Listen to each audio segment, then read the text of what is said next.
सितमगर ये कुर्बतें क्या करें। भाभीयों से क्या गिला करूं मैं? वो तो मेरी अपनी नहीं है, सगी नहीं है। उनकी किसी भी बात का बुरा क्या मनाऊं मैं? लेकिन मेरे भाई, मेरी दुआ है कि ऐसे नीच और धोखेबाज भाई अल्लाह किसी बहन को ना दे। इतना आसान नहीं है पप्पो की मर्जी के बिना उनकी शादी करवा दे। हमारे लिए तो बस मुश्किलात ही है। तुम लोग लावारिस नहीं हो। इस घर में तुम लोगों का उतना ही हिस्सा है जितना बाबा और चाचा जान का। मेरे इनकार के बावजूद आप वहाब साहब के रिश्ते के लिए चली गई। जब मैंने मना किया था आपको तो क्यों गई? और मैंने भी आपसे कह दिया था कि अब वही होगा जो मैं चाहूंगी। शहरोज, बहुत कर लिया आपने अपनी मनमानी। क्या करना चाह रही हैं? ये सब कुछ करके आप तारीख में अपना नाम लिखवाना चाहती हैं। एक माजूर खातून ने अपने शोहर के सर पे हंसी खुशी सेहरा सजा दिया। सितमगर ये कुर्बतें क्या करें।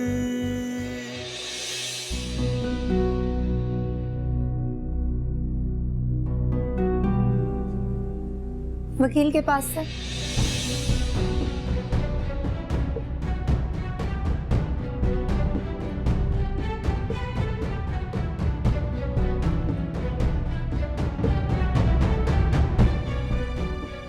हाय हाय, दोनों ने निकाह तो नहीं कर लिया?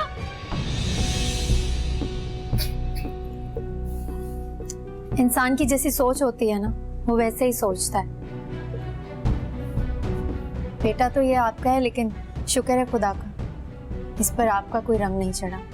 बकवास बंद करो और ये बताओ कि वकील के पास लेने क्या गए थे? अपना हक लेने।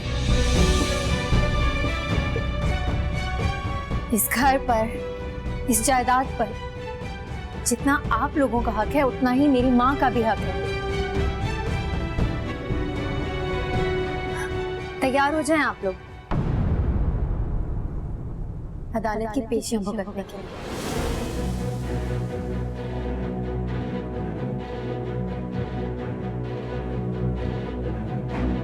Thank you.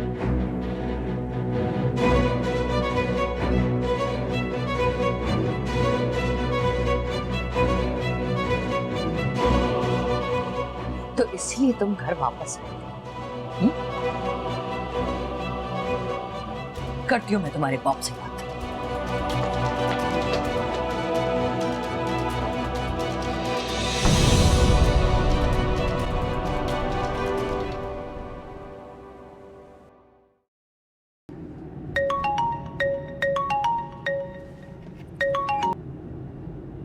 हेलो।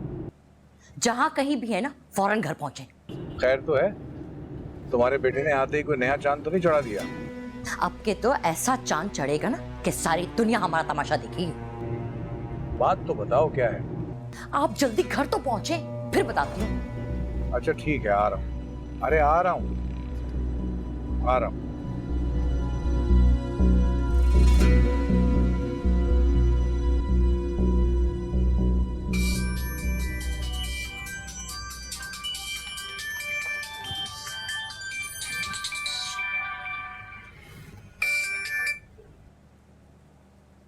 हेलो, अस्सलाम वालेकुम। वालेकुम अस्सलाम ज़ैनब, कैसी हैं आप? नईमा बोल रही हूँ।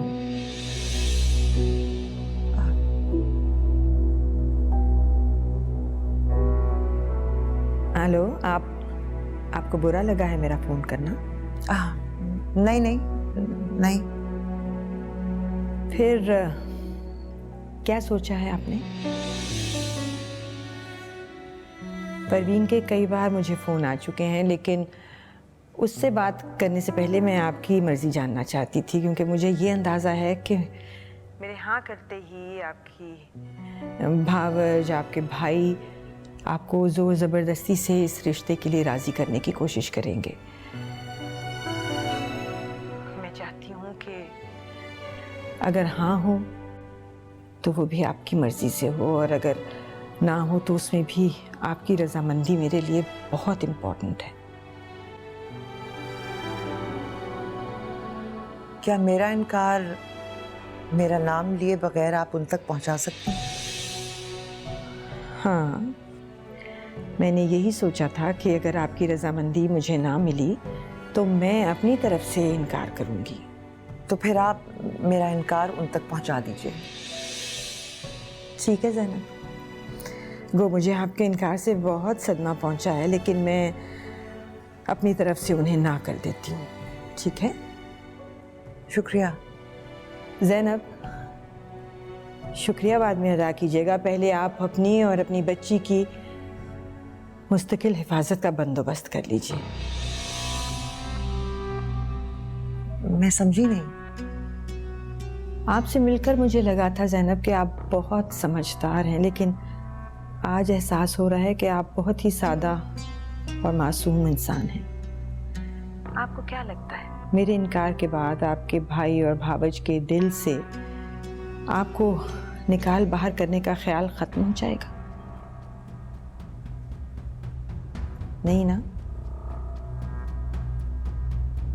मैंने उनके साथ सिर्फ 20-25 मिनट गुजारे हैं और मेरा ख्याल ये है कि हमारी तरफ से मायूस होने के बाद वो किसी भी राह चलते के हाथ में आपका हाथ पकड़ाकर अपने सर से ये बोझ उतारना चाहेंगी।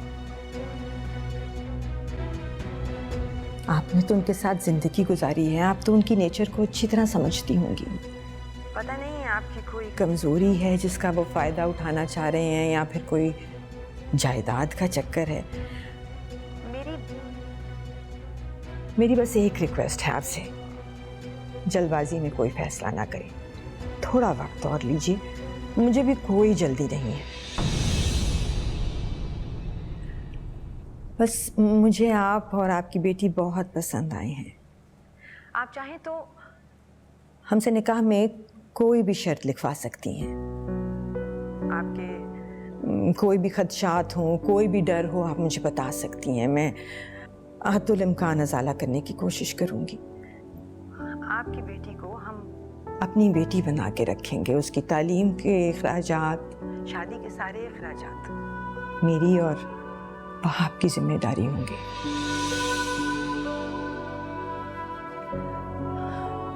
बाप बहुत अच्छे इंसान हैं ज़ैनब।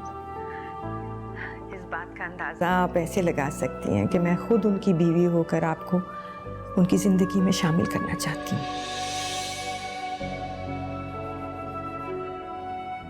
मुझे पूरा यकीन है कि जैसी ज़िंदगी आप अपने भाइयों के घर में गुजार रही हैं, उससे लाख दर्जे बेहतर ज़िंदगी आप हमारे घर में गुजारेंगी।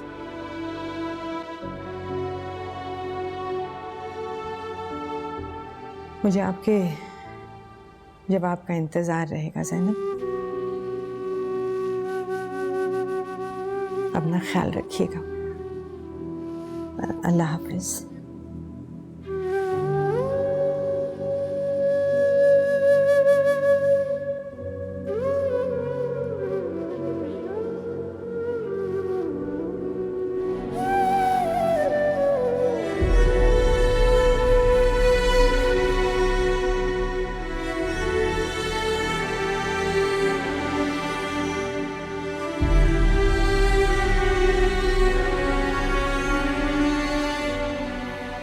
तो रंग ले आया तुम्हारे साहबजादे का घराना। जादू करवाया उन दोनों ने मेरे बेटे पे।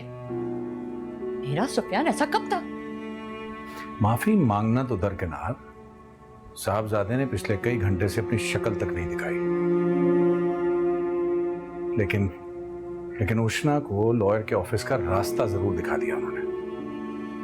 निमट लूंगा उनसे मैं। पहले जरा ज़ैनब से बात करूं, फिर सुफियान को भी देखता हूं।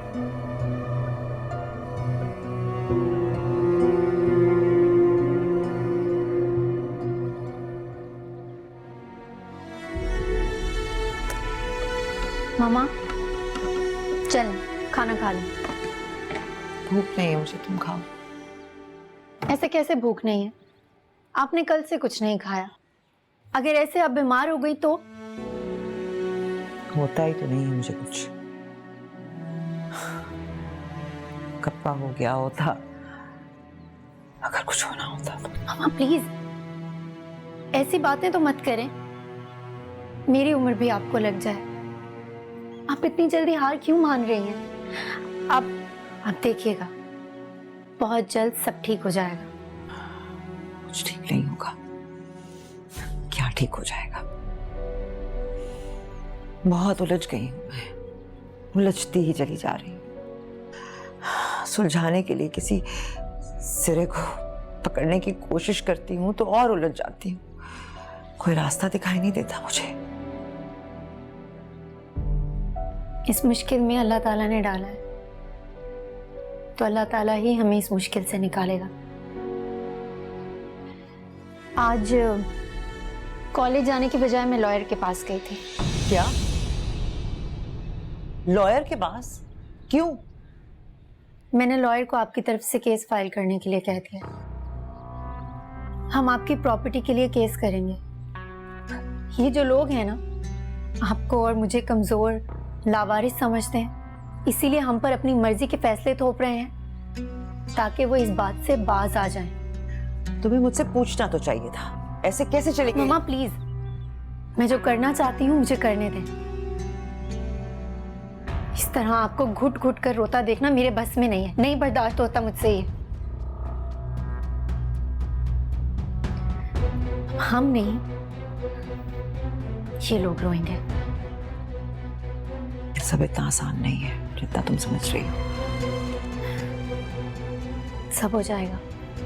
चलें खाना खाएं आप, बल्कि आज मैं आपको अपने हाथों से खाना खिलाऊंगी।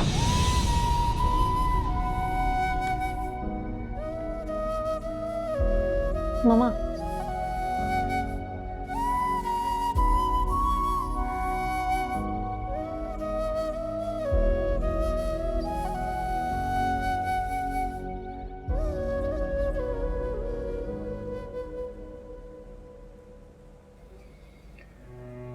मैंने सुना है तुम्हारी बेटी लॉयर के पास गई थी मुझ पे मुकदमा दायर करने के लिए, जायदाद में हिस्सा हासिल करने के लिए।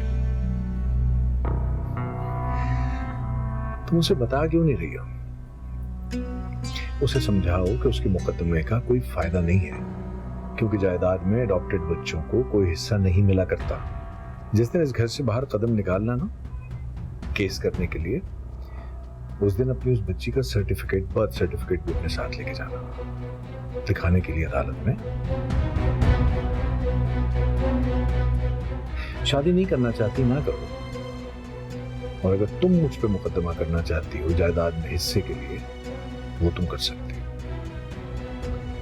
लेकिन ये याद रखना कि एक केस तुम मुझ पे करोगी और एक मैं तुम पे करूंगा, जिसमें मैं ये साबित करूंगा कि उष्णा तुम्हारी बेटी नहीं है। आगे तुम्हारी मर्जी।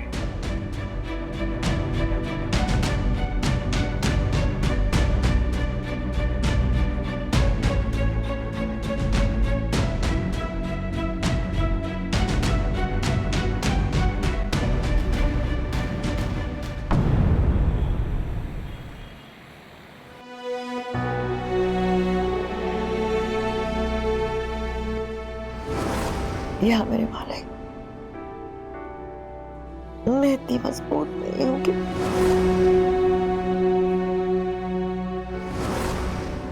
इतनी बड़ी आजमाइश से गुजर सकूं, सुरखरू हो सकूं।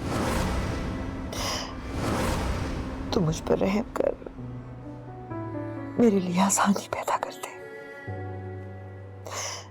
मेरे लिए आसानी पैदा कर दे। ज़ैनब,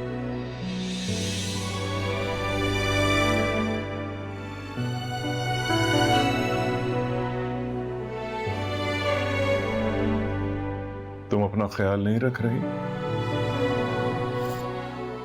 मैं तुम्हारी सारी अज़ियतों से वाकिफ हूं,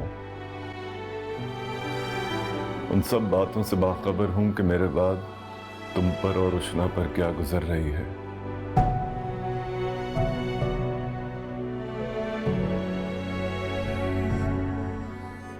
और अब जो तुम्हारे सामने आया है उससे भी आशना हूं।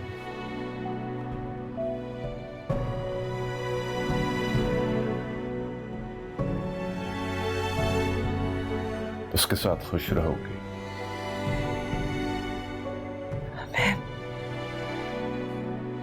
मैं आपके अलावा किसी का तसव्वुर नहीं कर सकती। मैं जानता हूं, मगर अब मैं चाहता हूं कि तुम ऐसा करो। मुझसे ऐसा नहीं होगा। मैं तुम्हारी जिंदगी का वो बाब हूं जो खत्म हो चुका है ज़ैनब। एक नया सफर तुम्हारा मुंतजिर है। तुम दोनों को बेआसरा देखकर मैं तड़प रहा हूं। इसे अपना लो, इसी में तुम्हारी और हमारी उष्णा की भलाई है।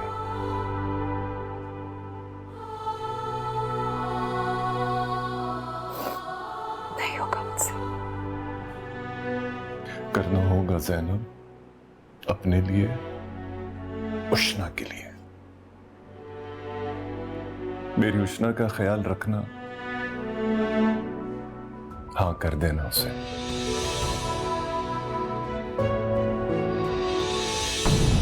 फुरकान, मम्मा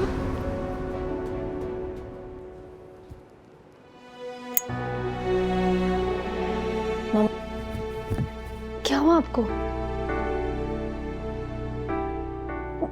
बताएं ना। लगता है आपने कोई ख्वाब देखा है। मम्मा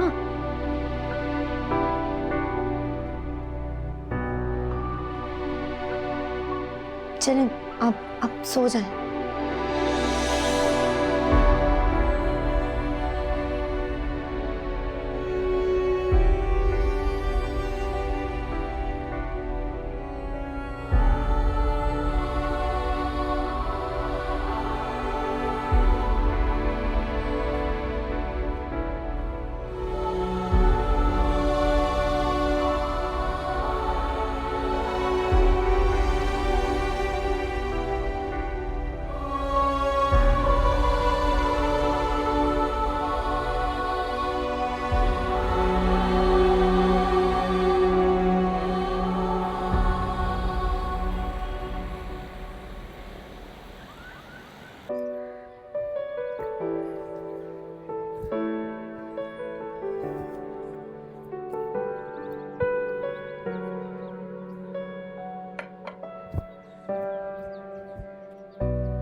उष्णा,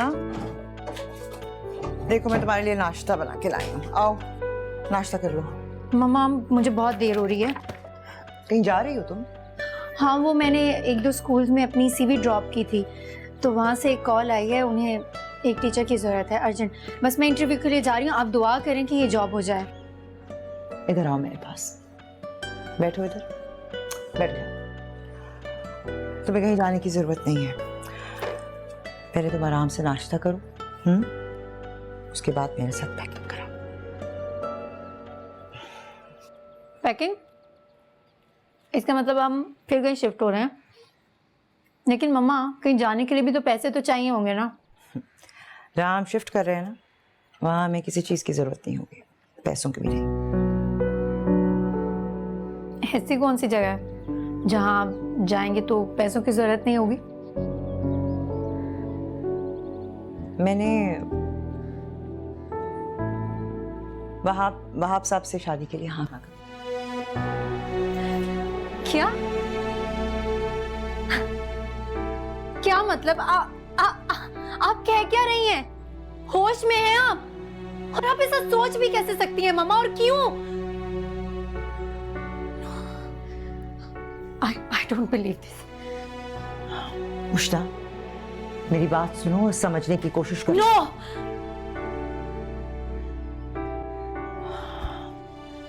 कभी कभी अपनी जान बचाने के लिए, जिंदा रहने के लिए कड़वा घूंट रुक रुक कर हलक से उतारना पड़ता है। कैसे ले लिया आपने ये फैसला? किस डर से, किस खौफ से? जब मैंने वकील से बात कर लिया तो आप अपने कदम पीछे क्यों हटा रही हैं? चाहिए ना मुझे कुछ नहीं चाहिए इस घर से, इस घर के लोगों से मैं ताल्लुक ही नहीं रखना चाहती, कुछ नहीं चाहती। क्यों? क्यों नहीं चाहिए? बताएं, किस डर की वजह से आप अपने कदम पीछे हटा रही हैं? मुझे कोई डर नहीं है, मुझे कोई खौफ नहीं है। झूठ, झूठ मम्मा, आप बस झूठ बोल रही हैं। आप खुद छुपा रही हैं ना मुझसे। I know, this is one thing, मुमानी और मामू जान ने किस राज को छुपाने के लिए कहा है? वो बात बताएं मुझे, बताएं क्या बात है, किस वजह से आप कर रही हैं ये सब, बोले। बस करो, अपनी हद में रहो उष्णा। ये शादी का फैसला मेरा है और मैंने तुम्हें बता दिया है। नो मम्मा, मम्मा प्लीज देखें, जरा सी मुश्किल है मम्मा, आप और मैं कुछ ना कुछ करके बहुत अच्छी ना सही, लेकिन हम एक जिंदगी तो गुजार सकते हैं। इतने में ही डर गई आप, इतना ही हौसला था आपके अंदर, क्यों बताएं? ऐसा मत करें। हाँ, मैं डर गई हूं। उष्णा, क्रिकेट की तरह ये अपने जिस तरह रंग बदलते हैं ना, इसको देखकर मैं डर गई हूं, खौफजदा, घबरा गई हूं। और ये बाहर की दुनिया बहुत साले में नहीं समझ सकती। तुमने अभी इस दुनिया में को जज नहीं किया, कदम नहीं रखा बाहर। तुम नहीं समझोगी क्योंकि तुम्हारे बाबा ने तुम्हें कितना महफूज रखा हुआ था, कितने मजबूत थे। पर उषा, अब तुम्हारे बाबा नहीं है, हमारे सरों पे तुम्हारे बाबा नहीं है, और मैं उतनी मजबूत नहीं तुम्हारे बाबा की तरह तुम्हारा ख्याल नहीं रख सकती। ये फैसला मैंने बहुत सोच समझ कर किया है, जज्बात में आकर नहीं किया है। इस घर में हमारे अपने हमारे साथ कैसा सलूक करते हैं, सुबह से लेकर रात तक हर लम्हा इज्जत नफ्स मजरूह की जाती है, जलील किया जाता है, धुतकारा जाता है। और ये बाहर की दुनिया, तुम्हें अंदाजा भी नहीं है कि कितनी खौफनाक है। मुझे अपनी फिक्र नहीं है, मुझे सिर्फ तुम्हारी फिक्र है। मुझे दुनिया में किसी की फिक्र नहीं है। तुम बताओ मुझे, हम यहां रहते हैं इस घर में अपनों के साथ, तो पल पल हमें जख्म दिए जाते हैं, और कहीं और जाकर रहते हैं अकेले तो हर तरफ इंसान भेड़ियों की शक्लों में घूम रहे हैं। तो भेड़िए हैं हर तरफ, नोच के खाने को तैयार। अपनों में और गैरों में कोई फर्क नहीं है। तुम्हें शायद समझना है, इसलिए ये फैसला किया है मैंने, और तुम्हें मेरा फैसला मानना होगा। नहीं मानूंगी मैं आपका ये फैसला। इतना बड़ा फैसला आपने कर कैसे लिया? एक बात सुन ले आप, अगर आपने अपना ये फैसला ना बदला तो मैं ये घर छोड़कर चली जाऊंगी। कैसी बातें कर रही हो? कहां चली जाओगी तुम? मेरी बात सुनो उष्णा, उष्णा।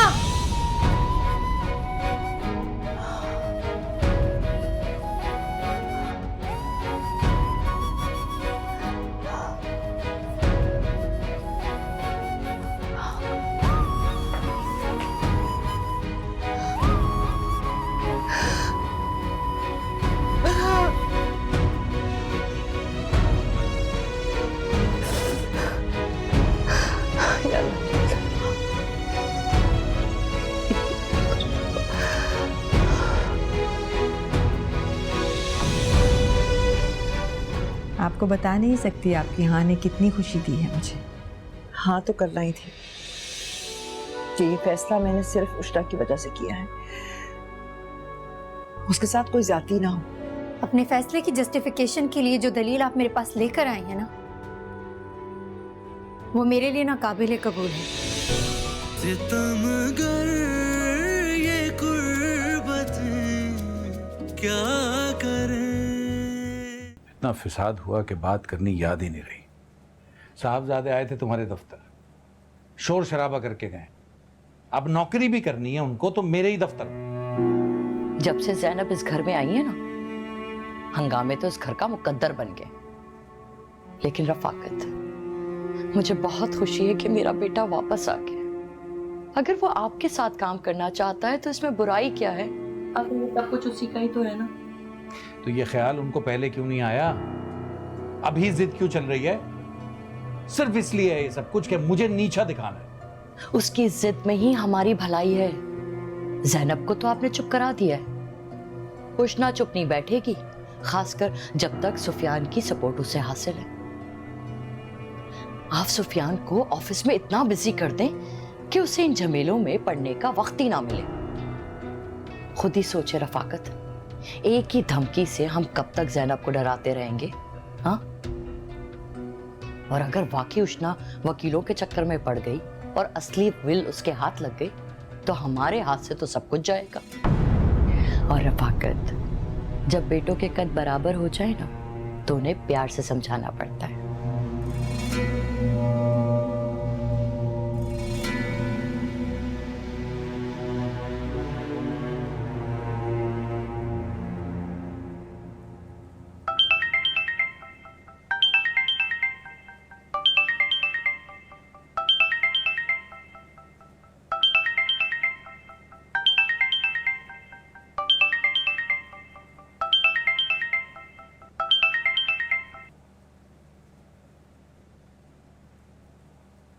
अस्सलाम वालेकुम। वालेकुम अस्सलाम ज़ैनब, कैसी हैं आप? मैं ठीक हूँ, आप कैसी हैं? मैं ठीक हूँ, बहुत अच्छी हूँ। आपका जवाब सुनने के बाद बहुत खुश। आपको बता नहीं सकती आपकी हाँ ने कितनी खुशी दी है मुझे। हाँ तो करना ही थी। आपने हकीकत का तल खायना जुला के सामने रख दिया था। कब तक मैं सामने में अपनी बेबस शक्ल से नजरें चुरा सकती थी? मुझे अंदाजा है कि इस वक्त ये फैसला आपके लिए सूली पे चढ़ने के मुतरादिफ था, लेकिन यकीन मानिए जब वो आप यहाँ आएंगी ना हमारे घर, खुद को बहादुर और अपनी बेटी को महफूज देखेंगी तो मुश्किल घड़ी का ये फैसला आपको इस वक्त का बेहतरीन फैसला लगेगा। बस उम्मीद ही कर सकती हूँ कि जो आप कह रही हैं वो हकीकत है। जरूर, इंशाल्लाह। उष्ना खुश है इस फैसले से आपके? बच्चे कब खुश होते हैं इस तरह के फैसलों से? जज्बाती होते हैं ना, अपने नजरिए से हर चीज को देखना चाहते हैं। वक्त दें, मेरा ख्याल है कि उन्हें भी समझ आ जाएगी।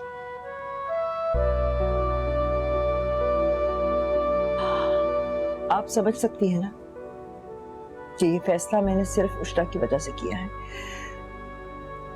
उसके साथ कोई ज्यादती ना हो।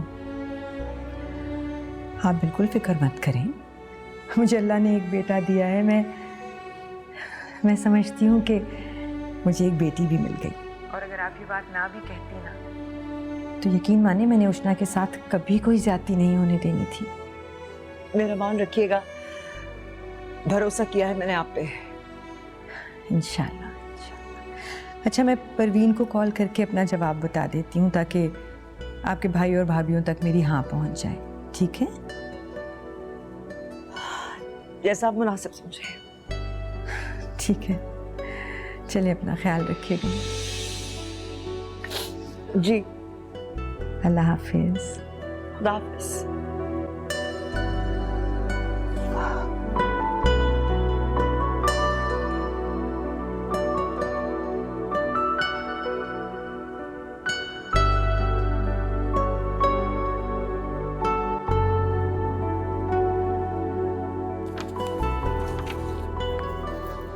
जी बाबा, आपने बुलाया था? बैठो। तुम्हें इस्लामाबाद जाना है एक हफ्ते के लिए। इस्लामाबाद? लेकिन क्यों? क्यों का क्या मतलब है भाई? ऑफिस का काम है, जाना है। देखिए, आप प्लीज मेरी जगह किसी और को भेज दें, मैं नहीं जाऊंगा। आपके दफ्तर में और भी बहुत काबिल लोग हैं। देखो सुफियान, जब तक तुम इस ऑफिस में नहीं थे ना, ये ऑफिस चल रहा था और तुम्हारे बाद भी चल सकता है। लेकिन असल बात यह है कि तुम इस वक्त यहाँ मौजूद हो। ऑफिस का काम है तो करना तो पड़ेगा। ऐसे करोगे नौकरी? ऐसे सीखोगे बिजनेस? जो सीखना है बाबा, मैं यहाँ पे रह के सीख लूंगा ना। अब प्लीज मेरी जगह किसी और को भेज दें।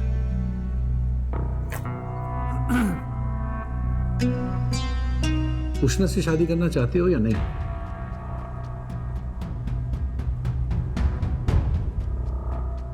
जी करनी है।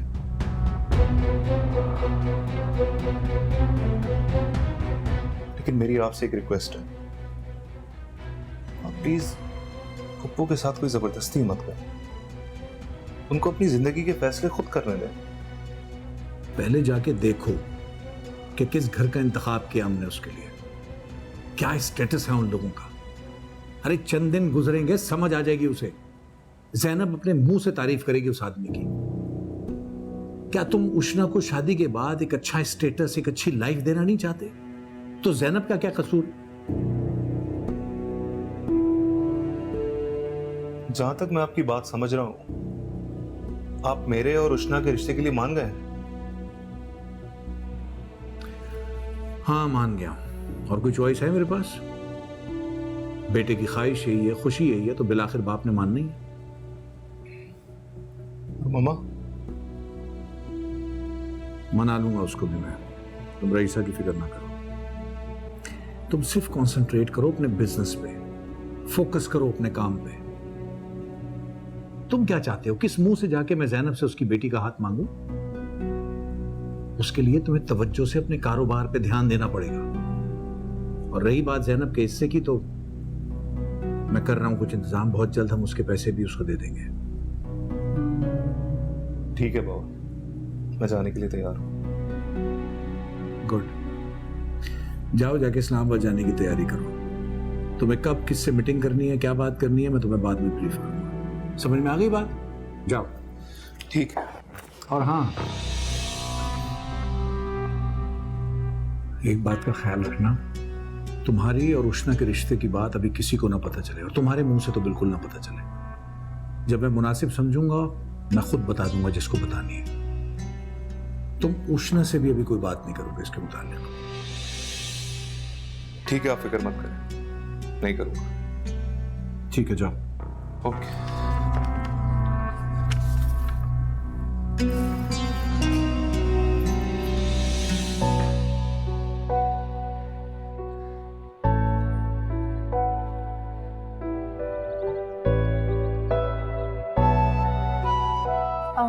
एक्सक्यूज मी, और कितनी देर में डेमो लेंगे? काफ़ी घंटों से हम लोग बैठे हुए हैं। मैम दरअसल आज हमारे स्कूल में जदीद लेबॉर्ट्री की ओपनिंग सेरेमनी है, आप थोड़ी देर वेट कर लें, जैसे ही सर फ्री होते हैं आपका डेमो ले लेंगे। अगर इतना इम्पोर्टेंट इवेंट था तो आज आपको हमें डेमो के लिए बुलाना ही नहीं चाहिए था। देखिए मैम, आपसे जितना कहा गया आप उतना करें बस। What do you mean? Fatima, demo के लिए जो लड़कियाँ आई थी उन्हें वापस जाने का कह दो, सर कह रहे हैं उन्हें कल आने का कह दो। सुन लिया आपने, आज डेमो नहीं हो रहा, आप कल आ जाए। क्या मतलब है? क्या मतलब है डेमो नहीं होगा? पागल समझ कर रखा है आप लोगों ने हमें। इतने घंटे वेट करवाने के बाद आप कह रही हैं डेमो नहीं होगा। कितनी मुश्किल से हम लोग यहाँ इंटरव्यू के लिए आए हैं और आपको कोई एहसास ही नहीं है।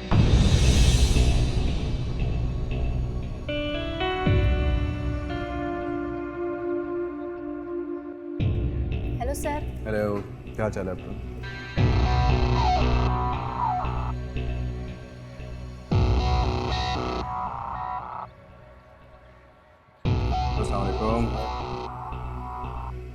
वैसे ये काम तो आप किसी से भी करवा सकते हो। बिल्कुल, बच्चों को जो आप मोटिवेट कर सकते हैं वो कोई नहीं कर सकता। I don't think so.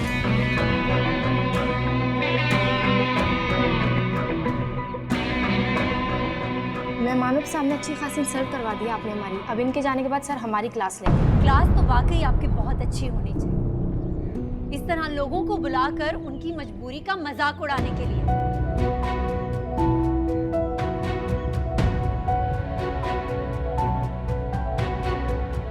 चलो, कोई इंटरव्यू नहीं होगा।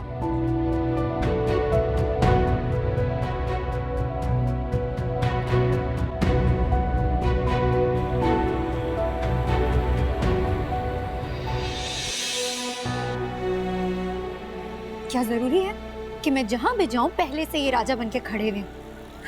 खुद को जैसे जमीनी खुदा समझने लगा है। गरीबों की तो इनकी नजर में कोई वैल्यू ही नहीं है, कोई इंपॉर्टेंस ही नहीं है। भला इसमें क्या मेरा कसूर है कि अगर मैं सोने का चम्मच लेकर पैदा नहीं हुई तो गरीब होना कोई बुरी बात है? लेकिन नहीं, वो तो इंसानों को इंसान ही नहीं समझते, खुद को कहीं के महाराजा समझते। ऊपर से ये बस कभी नहीं मिलेगी। गरीब इंसान की तो कोई औकात ही नहीं। चलते चलते पैरों में दर्द हो गया, ना रिक्शा मिल रहा हो ना बस। लेकिन कोई बात, एक दिन इसे ऐसा सबक सिखाऊंगी कि जिंदगी भर याद रखेगा।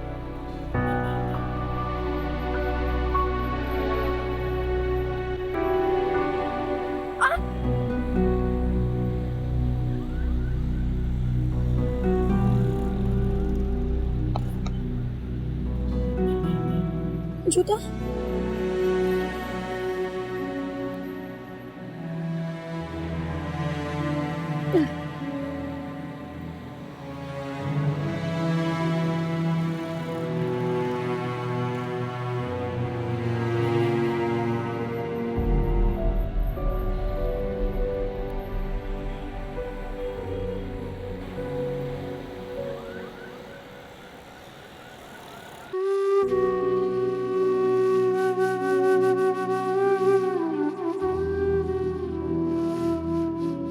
सामने। वालेकुम अस्सलाम। अरे चप्पल टूट गई थी तो जुड़वा लेती ना, मोची से इस तरह फेंक क्यों दी? तवील खुआरी के बाद ये शौक भी पूरा करते भी आई। एक जुड़वाई तो दूसरी टूट गई। मुद्दत पूरी हो गई थी इसलिए उसको उसकी जगह पे फेंकते हैं। अच्छा चलो कोई बात नहीं, मेरे पास एक नई चप्पल पड़ी है, वो ले लेना। वैसे भी मुझे कहीं आना जाना नहीं होता। नंगे पांव चल कर आई हो? क्या फर्क पड़ता है? मूड भी खराब। डेमो कैसा हुआ? उसकी नौबत ही नहीं आई। शहजादा की आमद हुई और सब कुछ कैंसिल हो गया। कौन शहजादा? आप नहीं जानती, एक मगरूर इंसान है। तुम बताओगी तो जानूंगी ना। इतना जरूरी नहीं है कि उसका जिक्र किया जाए। अच्छा चलो, जब मुनासिब समझो तो बता देना। तुम मुंह हाथ धो लो, मैं खाना ला दूं। कुछ लाने की जरूरत नहीं है, मुझे भूख नहीं है। अब इस तरह तकलीफ दोगी तो मुझे? मैं कोई दुख नहीं दे रही आपको। तो फिर खाने से क्या नाराजगी है? भूख नहीं है मुझे। नाराज होकर गई थी, उखड़ी उखड़ी वापस आई हो। झोंक दिया ना एक और दिन तजर्बे की भट्टी में। क्या मिला? कुछ भी नहीं। तुम्हें जमाने की इन्हीं तलखियों से बचाना चाहती हूँ मैं। मेरा यकीन करो, जो कुछ करती हूँ सिर्फ तुम्हारी भलाई के लिए। नहीं चाहिए, नहीं चाहिए मुझे ऐसी भलाई जिससे मैं दुनिया से नजरें मिलाने के काबिल भी ना रहूं। अपने फैसले की जस्टिफिकेशन के लिए जो दलील आप मेरे पास लेकर आई हैं ना, वो मेरे लिए ना काबिल कबूल है। मेरे लिए तो इतना ही काफी है। मेरे बाबा की इद्दत पूरी करते ही मेरी माँ किसी गैर मर्द से शादी के लिए राजी हो गई है। खुशना, एक काम करें ना, थोड़ी सी जहर लाकर खिला दे मुझे। इस वक्त इसी में मेरी भलाई है।